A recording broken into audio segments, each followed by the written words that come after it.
Bonjour, chers frères et sœurs. Je suis toujours très ému de vous retrouver. Vous savez, nous sommes ici pour parler de notre pays.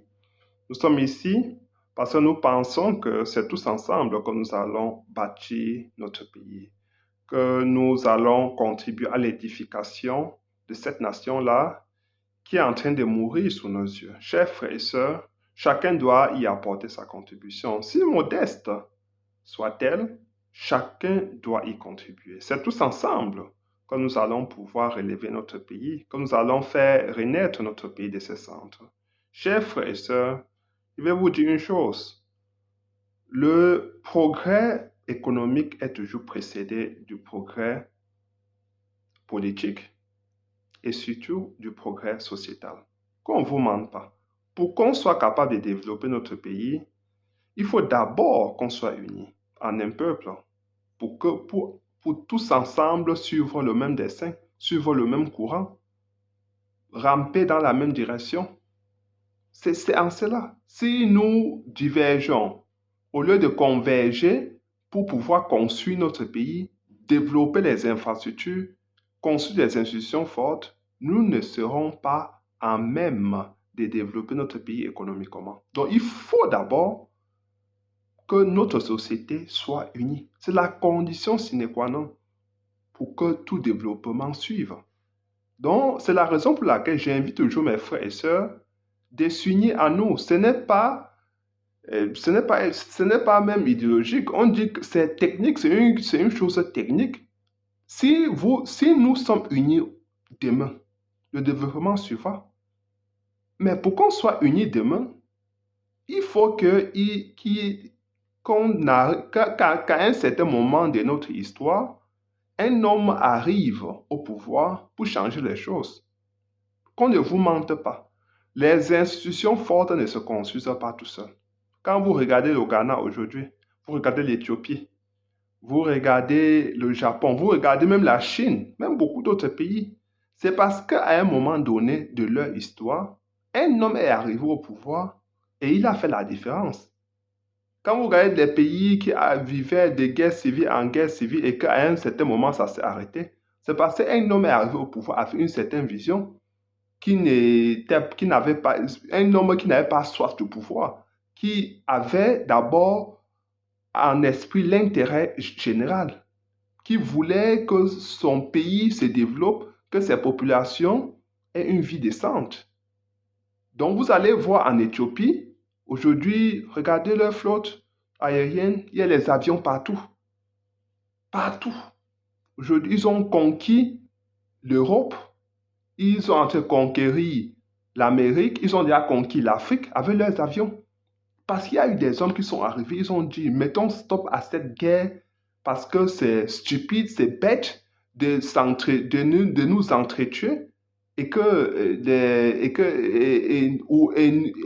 en le faisant, nous ouvrons les portes aux Occidentaux parce qu'ils aiment bien des endroits chaotiques, des endroits où il y a les guerres.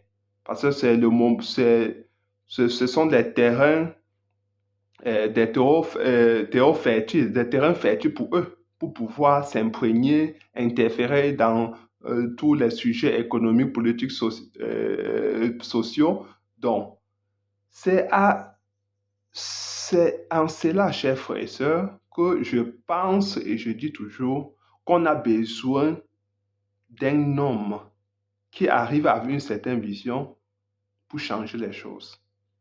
On a besoin d'un homme. Après que cet homme ait conçu des institutions fortes, alors en ce moment-là, les institutions fortes survivront aux hommes. Pour l'instant, nous avons au Cameroun des institutions, en Afrique en général, où il y a la dictature comme au Cameroun, les institutions qui meurent avec des hommes. Donc, alors que des institutions doivent survivre aux hommes.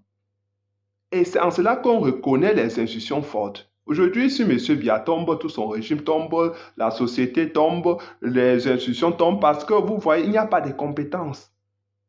C'est le népotisme qui est érigé comme mode de gouvernement au sommet de l'État.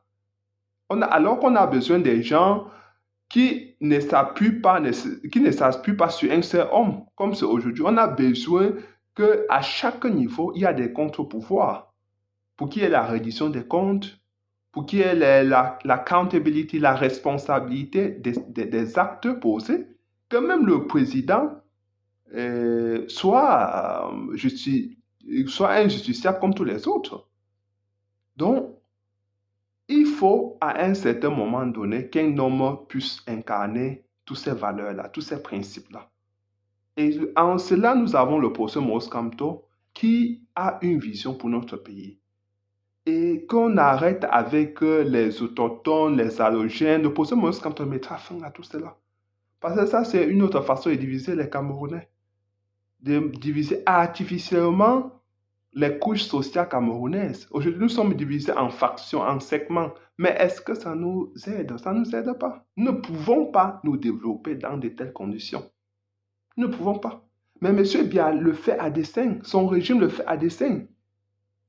Ils attendent toujours les élections présidentielles pour sortir de leur poche tout genre d'adjectifs pour qualifier les opposants qui sont susceptibles de battre M. Biya. Et ils l'ont fait en 92, ils l'ont fait avec le professeur Maurice Kamto. Ils vont instrumentaliser le tribalisme. Le professeur Maurice Kamto a une autre vision pour notre pays. Il va nous dire très exactement c'est quel est le nouveau Cameroun qu'il va bâtir. Et il va vous prendre des exemples très clairs. Comment le Cameroun était avant M. Biya. Et il va vous dire ce qu'il fera de ce Cameroun-là, du nouveau Cameroun. Quelle sera la recette pour le nouveau Cameroun qu'il entend bâtir en 2025. Et il le fera avec tous les Camerounais, du nord au sud et de l'est à l'ouest. Personne ne sera laissé au bord du chemin. Tous les Camerounais y contribueront. Parce que les portes seront ouvertes à tout le monde. D'ailleurs, si vous faites sans certains Camerounais, vous ne pouvez pas véritablement développer le pays. Vous avez besoin de tous les Camerounais. Parce que pour qu'un pays se développe, comme je vous ai dit, il faut que le tissu social et le tissu économique soient forts. Ça, ce sont des préconditions. Je vous le dis, chers frères et sœurs. À présent, je vous fais écouter le professeur Maurice Kamto qui va vous dire exactement ce qu'il fera en 2025. Civique, deux catégories de citoyenneté. Il y en a qui sont citoyens parce qu'ils font référence à la tradition, à l'autochtonie et parfois au passé. Et il y a d'autres, et c'est de temps en temps un glissement de l'une à l'autre de ces identités qui ont une conception de la citoyenneté beaucoup plus ouverte, universelle et globalisante. Et je pense que la question de la modernisation de l'État à laquelle vous songez doit solder aussi cette question de la présence d'une ethnicité de plus en plus forte chez nous. Vous accordez dans votre projet un moment important à la redéfinition de ce que vous appelez le statut des autorités traditionnelles, mais il y a aussi malheureusement les clivages de plus en plus violents entre communautés qui d'ailleurs ont dégénéré, on l'a vu pour le nord-ouest et le sud-ouest. Comment philosophiquement, questionnez-vous cette façon-là de voir notre sociologie désormais? Merci de cette question qui touche un problème, j'allais dire central, dans la construction d'un État camerounais moderne. La question des identités et au-delà des identités, la question de la construction d'une identité nationale. Je suis de ceux qui pensent qu'on ne peut pas gommer la réalité de la diversité socio-historique dans notre pays. Parce que c'est ainsi, ce n'est pas propre au Cameroun, que les ethnies existent, on ne peut pas les nier. Et la question, c'est de savoir, est-ce que l'existence de plusieurs ethnies dans un espace territorial national est un obstacle à la construction justement d'une identité nouvelle? Et ma réponse est non. Et j'ai toujours soutenu, y compris dans mes écrits, que on doit préserver, j'allais dire, ce qui est perçu comme étant les racines des uns et des autres, au sens culturel. Au sens culturel. des choses. Mais on doit construire une citoyenneté républicaine. La citoyenneté républicaine, à la différence justement des appartenances ou des identités ethniques, c'est que c'est une citoyenneté de choix. C'est nous qui décidons ensemble de créer un être nouveau qui est un être juridique que l'on appelle le citoyen camerounais, qui va au-delà de la famille, du lien de sang, du lien affectif qui nous rattache à un clan ou à une ethnie. Ça, c'est pour développer, j'allais dire, un peu sur le plan des principes ou sur le plan des idées. Mais je reviens très souvent à une illustration beaucoup plus simple, presque terre à terre, pourrait-on dire. Ma question, et vous avez peut-être dû me suivre à une occasion, c'est de dire, au fond, pourquoi est-ce que nous faisons un grand cas du fait qu'il y ait des différences ethniques ou qu'il y ait plusieurs ethnies au Cameroun. Ma question récurrente au public que je rencontre, aux populations à qui je me présente, c'est de dire qui a choisi de naître là où il est né? Personne. Alors si je n'ai pas choisi de naître là où je suis né, le fait que je sois né quelque part ne peut pas être un motif ou un complexe de supériorité ou d'infériorité. Nous ne devons pas en faire une affaire. Il y a peut-être une différence linguistique dans nos langues locales, dans nos langues, j'allais dire maternelles, mais ça ne peut pas être une raison suffisante pour construire des murs entre nous. Et donc, d'où mon deuxième temps. Donc, dépassons cela. Prenons acte de ce que ça existe, que d'ailleurs nous pouvons dépasser cela par une construction voulue, volontariste, qui est mon approche, c'est de dire le vivre ensemble, d'ailleurs que tout le monde reprend aujourd'hui, qui est dans mes livres depuis les années 1990, n'est-ce pas? Et prenez notamment des sciences de la politique, vous verrez qu'il y a toute une sous-partie sur le vivre ensemble. Ça se construit aussi. Nous nous comportons au Cameroun comme si tout cela était acquis d'emblée. On n'est pas avec cela. Il y a des pays où on rédige ce qu'on appelle le roman national pour permettre aux gens de se sentir à l'aise dans une histoire partagée. Nous devons être en mesure de dire aux Camerounais, oui, il y a des ethnies différentes. Mais comment? Pourquoi est-ce que on ne pourrait pas amener nos enfants d'une région donnée? J'ai créé un prix en ce sens, en disant jeunes Camerounais qui parlent une langue camerounaise d'une région différente de sa région d'origine, moi je lui donne un prix. Ça c'est le premier point. Le deuxième point, je vais favoriser les colonies de vacances. Je veux que quelqu'un du centre aille à l'extrême nord, que quelqu'un de l'extrême nord aille à l'ouest pendant un mois, à partir du primaire, prise en charge par l'État, c'est-à-dire l'État va aider les familles d'accueil pendant un mois de jeunes Camerounais qui sortent complètement de leur univers habituel, qui vont séjourner dans les familles. Je ne veux pas qu'on aille les stocker dans des dortoirs ou dans des internats parce qu'ils n'apprennent rien, mais qu'ils aillent dans des familles d'accueil, qu'ils vivent avec ces familles, qu'ils mangent avec ces familles, qu'ils aillent puiser de l'eau avec ces familles. Et vous allez voir que la perception va commencer à changer. Je pense que c'est tout cela que nous voulons mettre en place. Et enfin, je pense qu'il est temps que nous songions vraiment à mettre au point une langue nationale camerounaise, qui va non pas pour gommer les autres langues nationales, les langues, j'allais dire, vernaculaires comme on dit, les langues locales qui existent, non pas pour gommer les langues officielles de communication que sont le français et l'anglais, mais pour avoir notre propre langue qui sert de communication entre nous, mais qui soit distincte des langues de colonisation, des langues que nous ont apportées les anciens administrateurs. Et cette langue, il ne s'agit pas d'imposer une langue. Ma formule, c'est de dire, j'ai discuté avec quelques linguistes là-dessus, c'est de trouver une grammaire nationale, à partir justement de nos différentes langues qui ont déjà été étudiées. Dès lors que vous avez une grammaire nationale, les autres mots sont des synonymes, c'est-à-dire que vous pouvez avoir 10 mots pour désigner le vert. Si dans chacune de nos régions, le vert est désigné par un mot différent. Au lieu d'en imposer un seul, ça devient des synonymes. Et vous allez d'ailleurs voir que la littérature camerounaise sera très riche parce que ça donne des possibilités infinies à nos écrivains. Et donc, il y aura aussi des mots, si j'ose dire, endémiques, c'est-à-dire qu'on ne trouve que dans une région donnée parce que le produit ou l'objet en question n'existe que dans cette région. Dans ce cas, vous aurez un seul mot pour le désigner. Et donc, nous pouvons construire une langue nationale. On pourrait aussi exploiter les grandes possibilités du camfranglais. Il y a un argot qui permet à tous les Camerounais, peut-être plus jeunes que nous, de se comprendre, quelles que soient les situations dans lesquelles ils se trouvent. J'aime pas beaucoup ça parce que justement, comme franglais, c'est toujours le rattachement à l'anglais ou au français ou à l'allemand ou au chinois, j'en sais rien. Mais c'est de montrer que nous pouvons, en tant que Camerounais, à partir de nos propres langues, qui sont en plus très riches, arriver à construire une langue qui soit aussi le ciment de notre identité. C'était une proposition dans la mesure où elle permettrait de gagner du temps. C'est vrai.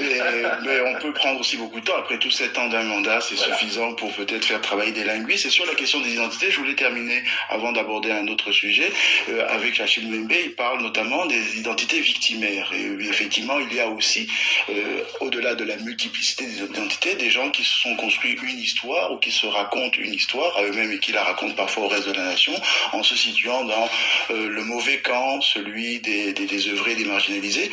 Et pour moi, c'est important de savoir aujourd'hui si on peut recoudre, retisser un lien désormais.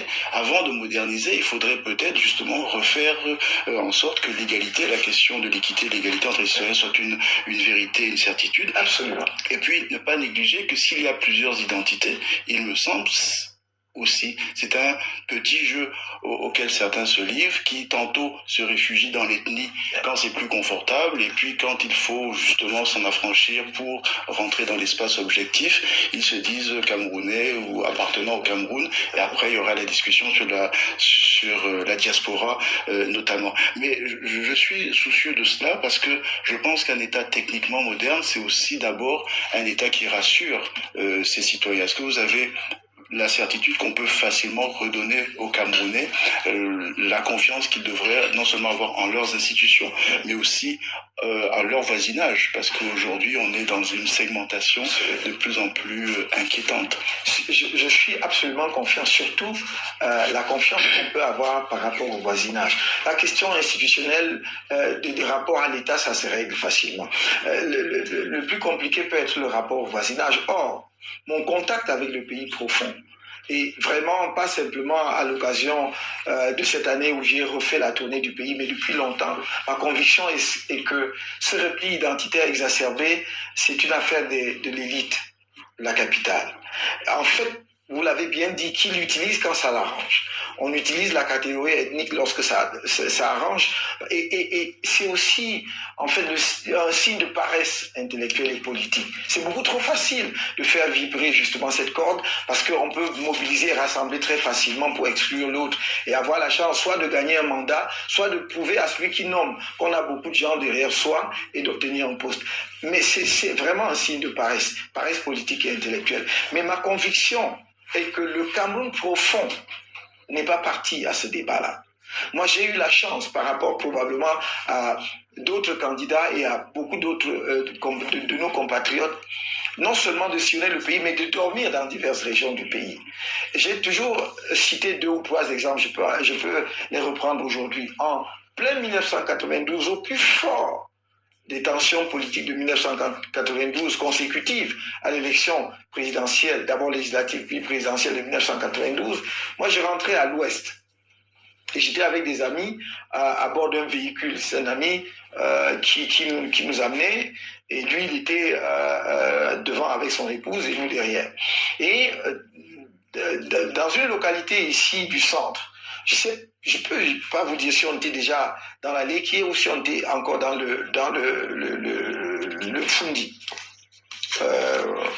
ou à Soie, enfin dans l'arrondissement de Soie. Mais c'était dans ces zones-là. Et donc, on tombe en panne, en plein midi, il fait chaud. Et on sort de nos véhicules. Je suis sûr que Florent, s'il me regarde ce soir, c'est que je parle de lui, Florent et son épouse. Et donc, il fait très chaud, on sort du véhicule et on se met à parler entre nous. Bon, comme on était tous de l'Ouest, on parlait en langue. Donc, il devait savoir, le monsieur, manifestement, que nous n'étions pas du centre. Il était sur sa véranda et il nous observait. À un moment, il nous fait signe, il fait « Qu'est-ce que vous faites sous le soleil ?» Venez. Et il nous appelle et il nous installe à sa véranda. Il avait une grande véranda. Il nous installe. Il s'éclipse un moment. Il va derrière. Il revient accompagner son épouse avec une grande assiette de mangue fraîche avec des couteaux propres. Et nous les offre. On est au plus haut de la tension interethnique. Ça veut dire que lui n'est pas concerné. C'est ça le Cameroun que je connais. Ce sont là les Camerounais que je connais et que j'aime. Parce que c'est ça, mes compatriotes, qui ne connaissent pas les ethnies. Et donc, on a partagé ses membres, et comme l'épouse de Florent avait préparé un gâteau, il a sorti ce gâteau, elle est allée chercher ça dans sa voiture, elle a coupé en morceaux, et on a partagé, et on a laissé une bonne partie à la famille en question. Lorsque notre véhicule a fini par être réparé, on est parti. Vous voyez? Donc ça, c'est le Cameroun. Deuxième exemple, on pourrait en citer d'autres. Je suis dans le nord-ouest, à Yan, c'est-à-dire c'est après Oumoua. Ceux qui connaissent l'arrondissement de Oumoua, c'est vraiment dans les montagnes. Vous redescendez jusqu'à Yan, qui est vers la frontière avec le Nigeria. Et nous sommes allés, il était tard la nuit. Plus personne nous attendait. J'arrive à 1h du matin, je conduisais une délégation. Les mamans qui nous avaient attendus pratiquement toute la journée, apprenant que nous sommes là, se sont réveillées, avec évidemment les hommes. Et elles ont pu attraper quelques poulets qui sont passés à la trappe, donc qui ont été, j'allais dire, préparés. Et donc, on a pu manger et bénéficier de l'hospitalité de ces familles qui ne nous attendaient pas. Moi, j'ai dormi ce jour-là sur un lit en bambou, avec comme seul matelas des feuilles de bananier séchées. Et j'étais très bien ainsi, parce que l'accueil était extraordinaire. C'est juste le Cameroun que j'aime.